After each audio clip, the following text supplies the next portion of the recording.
नमस्कार दोस्तों, आज हम अध्याय 4 की प्रश्नावली 4.2 पर समस्यात्मक प्रश्नों को हल करने जा रहे हैं, जिसमें गुणनखंड विधि से द्विघात समीकरण के मूल हम लोग ज्ञात करेंगे।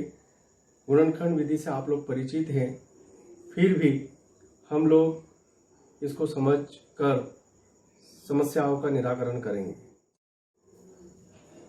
पहले का पहला हमने प्रश्न लिया है, जिसमें प्रश्न में दिया गया है कि x² - 3x - 10 = 0 को गुणनखंड विधि से हल कीजिए या मूल ज्ञात कीजिए।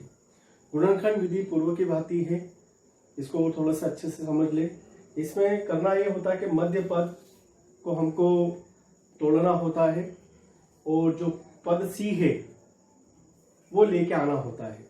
यहाँ पर x² के गुणे में 1 है, तो 1 का गुणा 10 में करेंगे, 10 एकम 10। चिन्हों का बड़ा ध्यान रखना है। यहाँ पर हमने समझने की कोशिश करी है, ये मध्य पद है और ये c है, ये मध्य पद b होता है और ये अंतिम पद अचर पद c होता है। तो यहाँ पर जो सवाल में आपके पास 3 और 10 दिए हैं, तो यहाँ पर 3 लिए और 10। सामान्य प्रक्रिया में हम लोग ये चर्चा करते हैं कि 10 किस पहाड़े में आते हैं, तो 5 दूनी 10 है, 2 पंजे 10, और 5 में से 2 गए तो 3 बचे। अब बात आती है कि इनमें से आप चिन्हों को किस तरह से लेंगे। तो आपके पास यहाँ पर मध्य पद 3 काय का है, माइनस चिन्ह का है, तो ये पुनः यहाँ समझने की कोशिश करी है हम लोगों ने कि -3 को हम क्या लिखेंगे, 5 माइनस के 5 धन के 2 माइनस के 3, अर्थात हम माइनस के 3 को क्या लिख सकते हैं, माइनस के 5 धन के 2, और यहां पर माइनस के 10 को हम क्या लिखेंगे, -5 गुणित 2।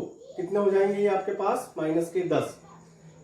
इतना आपको समझ में आने के बाद आप इस सवाल में इस पद को हम अब -3x को क्या लिख सकते हैं, माइनस के 5x धन 2x।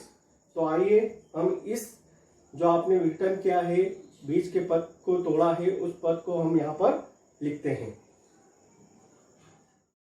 ये देखिए, हमने x² - 3x - 10 = 0 के बीच के पद को -5x धन के 2x लिखा है और 10 को 5 गुणित 2। यहां से x कॉमन निकाला, x - 5 धन 2 कॉमन निकाला, x - 5। इस प्रकार हमने रैखिक समीकरण के रूप में द्विघात समीकरण को परिवर्तित कर लिया है। x - 5 x धन 2 = 0, अर्थात x - 5 = 0 और x धन 2 = 0। पक्षांतर करेंगे तो x बराबर आपके पास कितना आएगा, 5। x बराबर कितना प्राप्त हो जाएगा, -2। अतः दी गई द्विघात समीकरण के हमारे पास दो मूल x बराबर 5 और x बराबर -2 प्राप्त हुए हैं। इस प्रकार हमने गुणनखंड विधि से द्विघात समीकरण के मूल ज्ञात करना सीखे हैं। अध्याय 4 की प्रश्नोत्तरी 4.2 के प्रश्न 4 की चर्चा करने जा रहे हैं हम लोग। 2 क्रमागत धनात्मक पूर्णांक ज्ञात करो जिनके वर्गों का योग 365 है। तो हमने यहाँ पर 2 क्रमागत धनात्मक पूर्णांक ले लिए हैं, x और x+1। धनात्मक और पूर्णांक मतलब धनात्मक संख्या आई, ए से पूर्णांक है, पूर्णांक संख्या मतलब आपकी 0 1 2 3 4 5, और क्रम से तो हमने ली है संख्याएं x और x+1। अब x का मान हमको निकालना है। चूंकि प्रश्न में कहा गया है कि वर्गों का योग, तो इन दोनों संख्याओं के वर्गों का योग, तो x² धन x+1 का होल स्क्वायर बराबर 365। अब इसको हल कर रहे हैं हम a + b के होल स्क्वायर से। देखिए, यहाँ पर हमने a + b का होल स्क्वायर का सूत्र का प्रयोग करते हुए ये पद ऐसा कैसा लिया और इस पद का विस्तार किया, तो x² मतलब a² + b² + 2ab, तो x² + 1 + 2x बराबर 365। x² + x² 2x² और फिर 2x प्लस का 1, और ये पक्षांतर किया हमने तो -365। 365 माइनस के हैं और धन का 1 है, तो 300 कितने बचे आपके पास, 364। 2 से इस पूरी समीकरण में भाग दिया, या यूं कह ले कि 2 कॉमन निकाला, तो अब आपके पास पद बच रहा है। पूरी समीकरण का रूप इस प्रकार का हो जाएगा, x² + x - 182 अर्थात 182 = 0। इसको गुणनखंड विधि से हल करने जा रहे हैं। यह हमने 182 किस पहाड़े में आते हैं उस पहाड़े को लेना है और बीच का पद तोड़ा है हमने 14 और 13 से। 14 और 13 का गुणा करेंगे तो 182 आएगा और 14 में से 13 जाएगा तो 1x बचेगा। जिन छात्रों को समझ में नहीं आता है उनको समझाने की कोशिश की गई है कि 182 2 से दिया तो 91 और 7 से देंगे तो 13। तो इस तरह से 2 और 7 14 और 14 और 13 का मल्टीप्लीकेशन करेंगे तो आपके पास कितना आ जाएगा 182।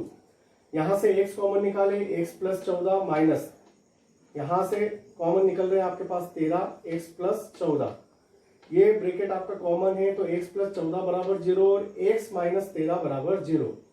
x बराबर माइनस के 14 पक्षांतर करेंगे तो इसको लिखा है अपन ने छोड़ने पर x बराबर 13।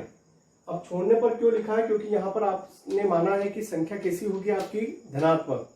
तो x बराबर 13 लेने पर आपके पास क्रमागत पूर्णांक संख्या जो होगी वो होगी 13 तथा 13 और 1 14, जो कि इस प्रकार है। देखिए हमने x बराबर 13 लिया है तो क्रमागत संख्या x बराबर 13 एवं x में हमने 13 रखा तो 13 और 1 14, अतः क्रमागत संख्या है आपके पास क्या प्राप्त हुई 13, 14।